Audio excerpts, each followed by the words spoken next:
Hello everyone, welcome back to the channel banking professionals make it possible. उम्मीद करती हूँ आपका हेल्थ अच्छा होगा, आपकी तैयारी भी अच्छी चल रही होगी। सो आपको यहाँ स्क्रीन पे दिख रहा है ऑलरेडी ग्रेड अप का एक मॉक टेस्ट जिसे मैंने अटेम्प्ट किया है और इसे शेयर कर रही हूँ आपके डिमांड पे। आपका ही कमेंट था कि मैम आप अपना स्कोर ज़रूर शेयर कीजिएगा। कौन से मॉक टेस्ट का स्कोर है वो अभी मैं आपको टेस्ट सीरीज़ में क्लिक करके दिखा रही हूँ। यहाँ पे आपको दिख रहा है सबसे पहला mock test attempted mega mock challenge. तो कल लगा हुआ था एसबीआई क्लर्क प्रीलिम्स का मेगा मॉक जो कि मैंने आज सुबह अटेम्प्ट किया है और आप ही का एक कमेंट था जिसमें आपने कहा है कि मैम इस स्कोर को ज़रूर शेयर कीजिएगा कि आपका कितना स्कोर आता है। आई डोंट नो ये 1 जनवरी 1970 में अटेम्प्टेड कैसे दिखा रहा है। इस टाइम तो मेरा जन्म भी नहीं हुआ था। So it's not a big issue. तो चलिए शुरुआत करते हैं, चलते हैं रिजल्ट की तरफ। 34,300 बच्चों ने इसे अटेम्प्ट किया हुआ है। सो नेट थोड़ा सा स्लो है, so have patience because patience is the key for us.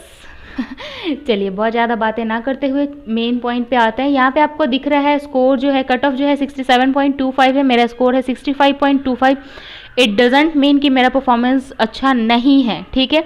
ये जो कट ऑफ दिख रहा है ना और मेरा जो स्कोर दिख रहा है इसे मैं हाइड कर दूँ, इसे मैं नहीं देख रही, ठीक है। मैं क्या देख रही हूँ, परसेंटाइल। मेरे से सिर्फ 3 बच्चे नहीं 2.08 बच्चे आ गए हैं। अब ऐसा तो है नहीं कि सिर्फ 100 में 2 ही बच्चों का सिलेक्शन होगा, कम से कम 10 का तो जरूर होगा, अगर कम से कम 10 का, ठीक है। इसलिए मैं कहती हूँ 80+ परसेंटाइल में है तो आप सेफ हैं, बट 90+ में है तो मतलब यहाँ पे आप थोड़ा सा स्लाइटली मिस कर सकते हैं, ठीक है।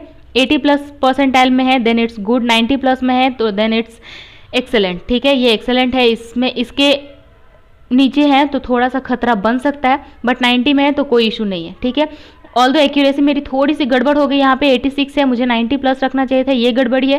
टाइम मैंने पूरा लिया है। अब यहाँ पे जो 31 सेकेंड का जो गैप आपको दिख रहा है ये रीजनिंग में मेरा खराब हुआ, ठीक है।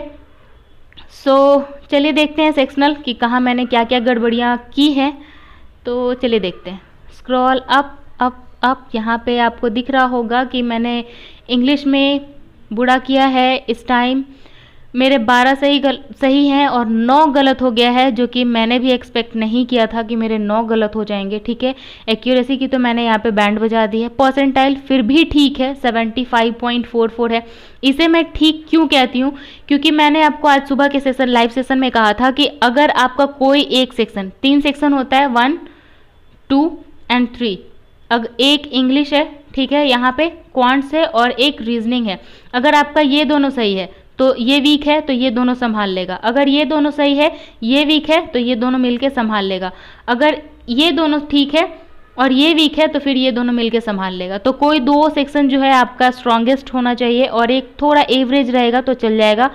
इन द सेम वे मेरे साथ इंग्लिश के केस में है, मैंने बहुत इम्प्रूव करके यहाँ तक अपने आप को पुश किया है। तो इस बार मॉक टेस्ट में बहुत गड़बड़ी की है मैंने इस मॉक टेस्ट में पर्टिकुलरली। बाकी आपने ग्रेड अप में देखा होगा, सॉरी ऑली बोर्ड में देखा होगा, मैंने इतने गंदे परफॉर्मेंस नहीं दिए हैं। सो इट्स ओके, कभी कभी होता है, ठीक है। तो ये रहा मेरा इंग्लिश का सेक्शन। अब चलते हैं न्यूमेरिकल एबिलिटी की तरफ। तो यहाँ पे आप देख सकते हैं मैंने बहुत ज़्यादा अटैम्प्ट नहीं किए थे, 22 ही अटैम्प्ट किए थे और इसके कैलकुलेशन आपको दिख रहा होगा। सिंप्लीफिकेशन एंड अप्रोक्सीमेशन के क्वेश्चन जो आपको यहाँ पे दिखते हैं ऐसे लेवल के एग्जामिनेशन में नहीं आते हैं, क्लियरली सेइंग, ठीक है। मैंने आपको बताया है, एक शॉर्ट बनाया है जहाँ पे मैंने आपको बताया है कि आपको कौन सा मॉक टेस्ट जेन्युइनली लेना चाहिए। आपको प्रीलिम्स क्लियर करना है तो या फिर आरआरबी क्लियर करना है तो आप वहाँ जाके देख सकते हैं। मैं इसके प्लेटफॉर्म पे तो एटलीस्ट इसकी बुराई नहीं कर सकती, ठीक है। रॉन्ग एक गलत हो गया है मेरा। एक्यूरेसी आप देख सकते हैं 95% है एंड परसेंटाइल 90.73 है, ठीक है।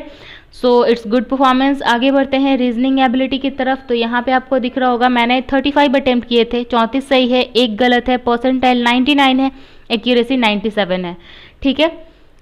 तो जैसा कि मैंने आपको कहा कि अगर 2 सेक्शन आपका स्ट्रांग है, मेरे केस में ये दोनों सेक्शन मेरा अच्छा है तो ये एवरेज भी है तो मेरा क्लियर हो जाता है, ठीक है। इसी तरीके से आप देख लीजिए कि आपका कौन सा सेक्शन स्ट्रांग है और आपका कौन सा एवरेज है जिससे कि आप इम्प्रूव कर सकें। तो ये है मेरा परफॉर्मेंस, आपको मैंने पूरा यहाँ पे एनालिसिस करके दिखा दिया। तो उम्मीद करती हूँ आप लोग अपना स्कोर अपने अटेम्प्ट्स, अपनी परसेंटाइल ज़रूर शेयर करेंगे। मिलेंगे अगले सेशन में, तब तक के लिए तैयारी जारी रखिए। All the very best, see you soon in the next video. Thank you, have a nice day, bye.